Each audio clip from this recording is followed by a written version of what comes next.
By the way, আমি তৃষ্ণা মুখার্জি, আপনারা দেখছেন তৃষ্ণার রান্নাঘর। তো আজকে আমি আপনাদের বানিয়ে দেখাবো ডিমের চপ। তাহলে আসুন আমরা রান্নাঘরে গিয়ে ঝটপট চপটা বানিয়ে ফেলি। ডিমের চপ বানানোর জন্য তৈরি করে নেব আমি নিজেই ঘরে মশলা। এখানে নিয়ে নিয়েছি 3টে শুকনো কাঁচা লঙ্কা, 1 চামচ জিরে, 2টো দারচিনির টুকরো, 4টে এলাচ আর একটুখানি মৌরি। এগুলোকে এবার আমি শুকনো খোলায় ভেজে নেব।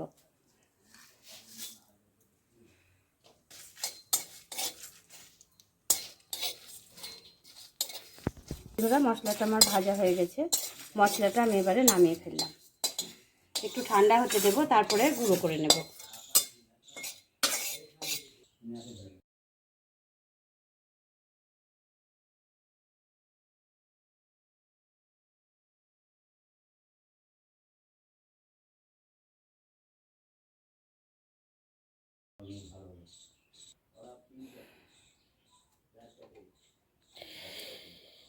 ডিমগুলোকে আমি 2 টুকরো করে কেটে নেব মাঝে মাঝে।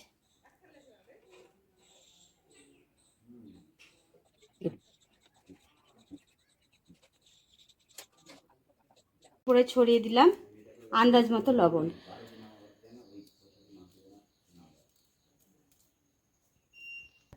অল্প একটু স্বাদের জন্য গোলমরিচের গুঁড়ো।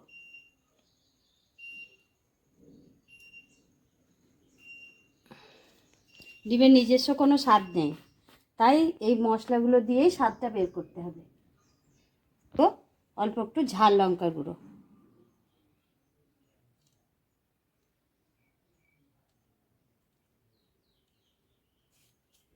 যে সেদ্ধ করে রেখেছিলাম আলুগুলো, সে আলুগুলো আমি গ্রেটার মেশিন দিয়ে গ্রেট করে নেব। আপনারা চাই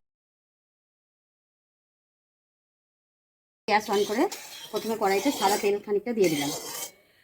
সাদা তেল দেওয়ার পরে প্রথমেই আমি এখানে দিয়ে দেব পেঁয়াজ কুচি। খুব ছোট ছোট করে আমি এখানে পেঁয়াজ কুচি করে রেখেছি। পেঁয়াজ কুচিটা তেলের মধ্যে দিয়ে দেব।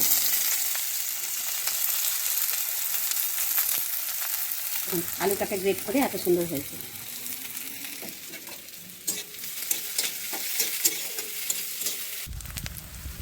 এই দেখুন, পেঁয়াজটা খুব একটা লালচে করে ভাজতে হবে না, তবুও যেন একটু রং ধরে সেই মতন। আর পেঁয়াজটা নরম হওয়ার জন্য আমি আন্দাজ মতো লবণ এখানে দিয়ে দিচ্ছি। পেঁয়াজটা আমার হয়ে গেছে। এর মধ্যে দিয়ে দেবো রসুন কুচি। রসুনটা একটু বেশি লাগবে।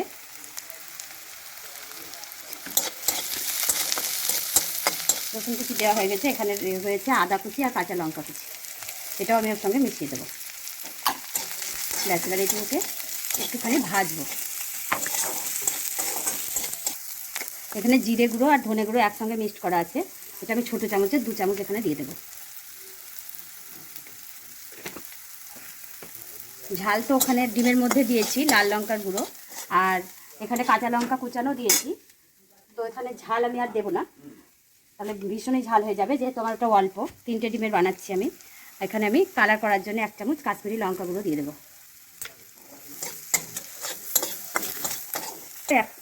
ছোটো চামচের 1 চামচ আপনারা দেবেন, আমার এই চামচটা বড়, আমি হাফ চামচ দিয়ে দিলাম হলুদ গুঁড়ো। আর দেবো ছোটো চামচের 1 চামচ গোলমরিচ গুঁড়ো। ব্যাস, মশলা দেওয়া আমার হয়ে গেছে। মশলাটা প্রায় ভাজাও হয়ে গেছে। দেখুন খুব সুন্দরভাবে আমি এটাকে ভেজে নিয়েছি। তো এবারে গ্রেট করে রাখা আলুগুলো সবটা আমি দিয়ে দেবো।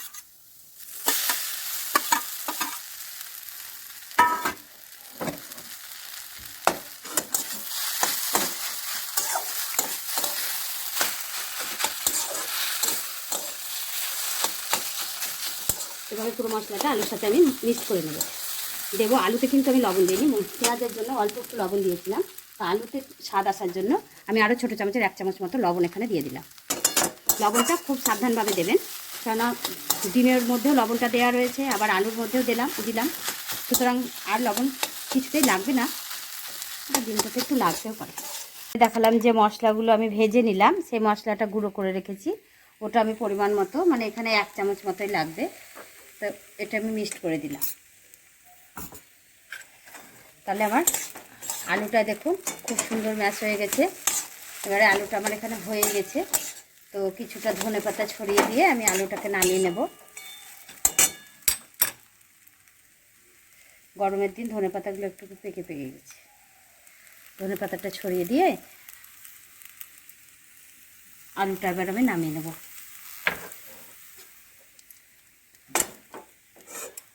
আলুটা তো আমি ঠান্ডা করতে দিয়েই দিলাম বন্ধুরা। এই দেখুন আলুটা ঠান্ডা হতে হতে আমি এখানে একটা ডিম ফাটিয়ে নেব।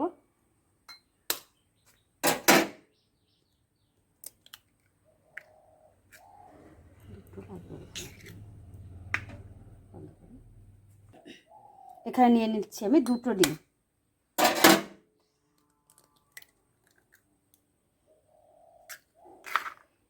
লবণ দিতে হবে, তাহলে লবণের পর্ব আমাদের শেষ। দিয়ে দেব অল্প একটুখানি কাশ্মীরি লঙ্কা গুঁড়ো,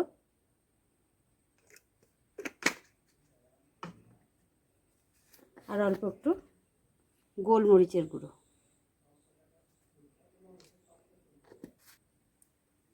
1 চামচ কর্নফ্লাওয়ার দিয়ে এটাকে আমি খুব ভালোভাবে ফেটিয়ে নেব।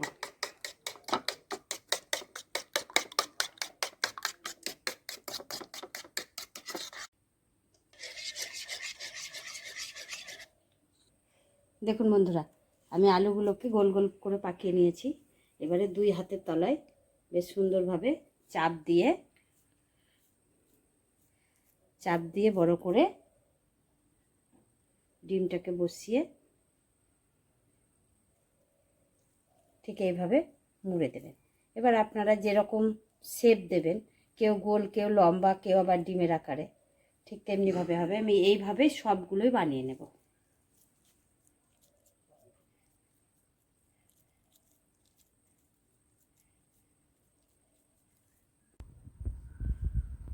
দেখুন বন্ধুরা, এগুলো আমি সবগুলো গোল গোলভাবে চপের আকারে পাকিয়ে নিয়েছি। এবার এখানে আমি 2টো ডিম ফেটিয়ে রেখেছি, আর এখানে নিয়ে নিয়েছি ব্রেড ক্রাম্বস। তো যার যেমন মানে লাগবে, আমি এটাকে ডবল কোট করেই বানাবো। ডবল কোট করলে খুব ভালো বানানো যায়। বানিয়ে এটাকে আধ ঘন্টা মতো ফ্রিজে রেখে দেব।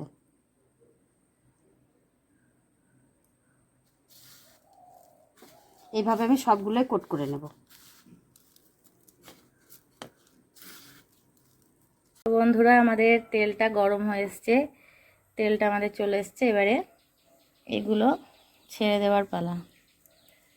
দেখুন ফ্রিজে রেখেছিলাম আধ ঘন্টা, কত সুন্দর হয়ে গেছে, আর তেলটাও গরম হয়ে এসছে। একটা একটা করে আমি ভেজে নেব। প্রথমে একটাই ছাড়ি, তবে হাই ফ্লেমে আছে। তেলটা গরম হয়ে এসছে, এখন আমি লো ফ্লেম করে দেব।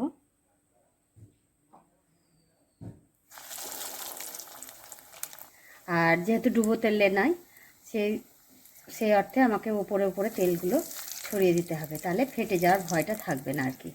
আপনারাও ঠিক এইভাবে তেলটা উপর দিয়ে দেবেন, তাহলে ফুলেও যাবে আর ফাটতেও মানে সাহায্য করবে না তেলটা। এই দেখুন একদিকটা হয়ে গেছে, এবারে আমি উল্টে দেব, দিয়ে ওপর থেকে তেলটা দেব, আর পাশে আমি আর একটা দিয়ে দেব।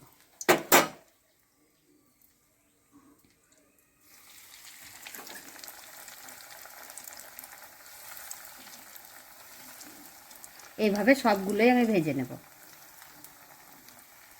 লাল লাল করে ভেজে নেব।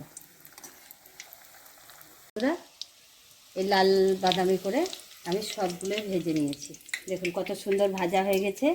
এর মধ্যে একটা টিপস আপনাদেরকে বলছি, এই যে ফ্রিজের মধ্যে আধ ঘন্টা যদি আপনারা রেখে দেন, তাহলে কিন্তু ওপরকার ব্রেড ক্রাম্বসগুলো ছেড়েও যাবে না, আর চপগুলো ফেটেও যাবে না।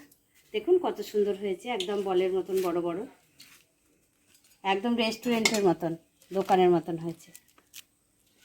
এবার আমি একটাকে গার্নিশ করব।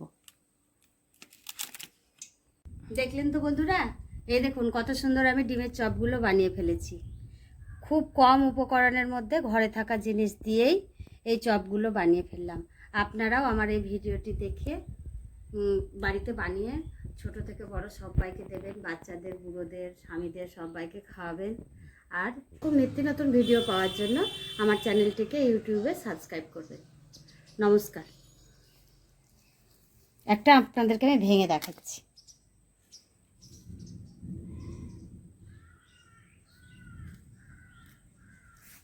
দেখুন কত সুন্দর হয়েছে, ডিমটা ভেতরে পুরোটা রয়েছে।